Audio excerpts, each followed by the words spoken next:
নমস্কার, আমি রাজু ঘোষ। কিছুদিন ধরে কিছু কথা সোশ্যাল মিডিয়ায় আসছে যে আমি জয়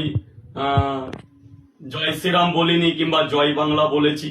হ্যাঁ, আমি আমি ভুল করেছি। আমি আবেগে মত্ত হয়ে কিংবা কিছু কন্টেন্ট ক্রিয়েটারদের পাল্লায় পড়ে আমি জয় শ্রীরাম বলিনি, কিন্তু জয় বাংলা বেশি বলেছি আবেগ মধ্য হয়ে। কিন্তু আমি একজন সামান্য খেটে খাওয়া মানুষ। সারা রাত জেগে আমি পরোটা করে 3টে পরোটা আনলিমিটেড তরকারি বিক্রি করি শিয়ালদা এনআরএস সাবওয়ের ওখানে। বিগত দিনে অনেকে অনেক রকম ফোন করে বলছেন, কিন্তু দেখুন আমারও একটা পরিবার আছে, আমারও ঘরে বউ সন্তান আছে, বাবা মা আছে। তো কোনো কিছু আবেগে কান্না দিয়ে আমাকে আমার দোকান করতে দিন। আমি চাই সেই 14 বছর আগে ফিরে আসতে, যখন আমি খুবই দরিদ্র ঘর থেকে ছেলে, আমি 2টো পরোটা নিয়ে কলকাতা স্ট্রিট ফুটে বসি। আমি সেইভাবেই আমার জীবনযাপন করতে চাই।